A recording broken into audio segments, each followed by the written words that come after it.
Bakunzi ba Salcom TV1, kaze mu nyigisho Rhapsodie de realites kugira twige kandi dukure mu kwizera. Izo nyigisho tuzokoma tuzironka ku munsi ku mbuga zose za Salcom TV1.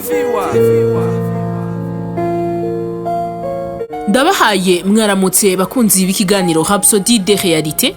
Kaze mu kiganiro Rhapsodie de realites cyo kuyu munsi wa kane igenekerezo rya gatatu ukwezi kw'icumi umwaka wa 2024 mukaba muri kumwe na jewe Berize Nshimirimana. Ijambo ry'umunsi uyu munsi riravuga ngo musengere abihanye.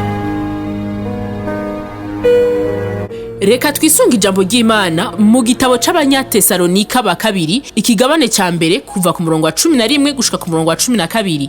Haravuga ngo nico gituma tubasengera imisi yose ngo Imana yacu ibemere ko mumeze nk'uko bibereye ihamagagwa ryanyu kandi shikishe ubushobozi ico munezererwa ciza cose n'igikorwa canyu cose kiva ku kwizera kugira ngo izina ry'umwami wacu Yesu rishimagizwe muri mwebwe namwe mushimagizwe muri we nk'ubuntu bw'Imana yacu n'ubw'umwami Yesu Kristo buri. Birakenewe cyane ko twama dusabira abakiri mu kutamenya cyangwa bataragera ku rugero rwo kumenya ivy'imwemu. Ivyo bitwibutsa amajambo y'intumwa Pawulo mu gitabo c'Abigalatiya kigabane ca 4 ku murongo wa 19 havuga ngo bana banje bato abo nongera kuramukwa gushitsa aho ishusho ya Kristo izoremegwa muri mwebwe.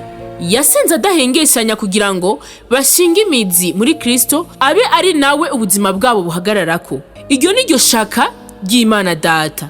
Mwikete giwe ku bakristo b'Ikolosayi mu kigabane ca mbere ku murongo w'9 yagize isengesho ryiza mu kuvuga ngo nico gituma natwe uhereye igihe twavyumviye tudahengeshanya kubasengera no kubasabira ngo mwuzuzwe ukumenya ivyigomba n'ubwenge bwose no kumenya ivy'imwemu.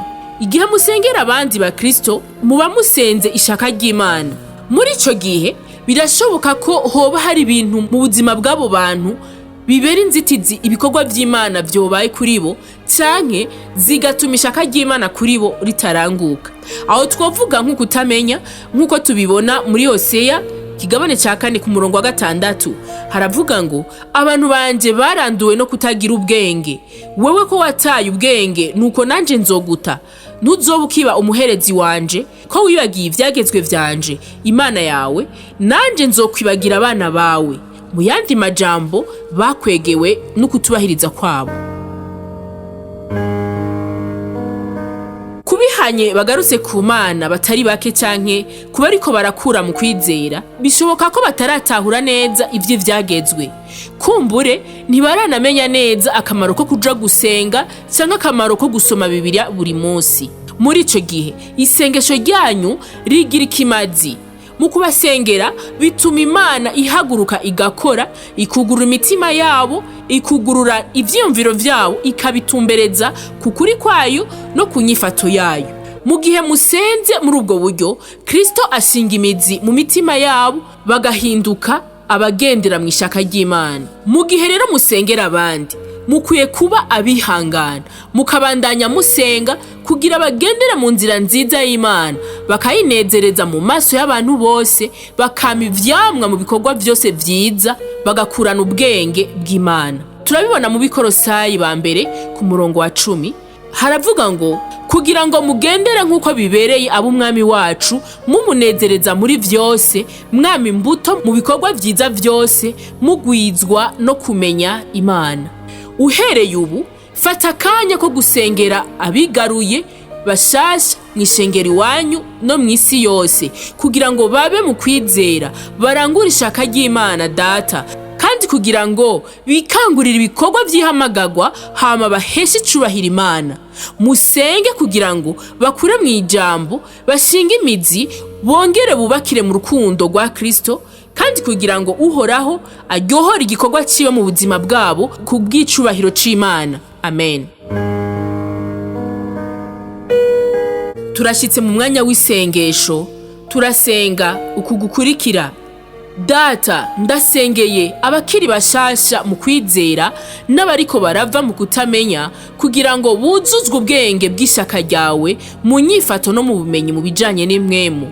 Ndasenze ngo Kristo abe mu mitima yabo mu kwizera, bagendere mu nzira nziza zawe, bame imbuto nziza mu bikorwa vyiza vyose, bongere bakurire mu kukumenya umunsi ku wundi, mu izina rya Yesu. Amen. Reka turangirize ikiganiro cacu ku isengesho ryo kwakira umwami Yesu Kristo nk'umwami n'umukiza mu gusubiramwo aya majambo. Mwami Imana, ndizera n'umutima wanje wose ko Yesu Kristo ari umwana w'Imana. Ndemera ko yapfuye ku bwanje kandi ko Imana yamuzuye mu bapfuye. Ndemera ko ari muzima. Ndatuja akanwa kanje ko Yesu Kristo ari umwami n'umukiza w'ubuzima bwanje kuva uyu munsi. Urakoze mwami wanje Yesu gukiza umushaha wanje. Ubu ncitse icyaremwe gisha. Turagukeje, ubu ncitse icyaremwe gisha. Hari icubaza kugira ngo ushobore kubandanya ukura mu buzima bw'agakiza, hamagara kuri 61 40 ubusa ubusa 14. Murakoze, naho ku munsi w'ejo mugira umunsi mwiza.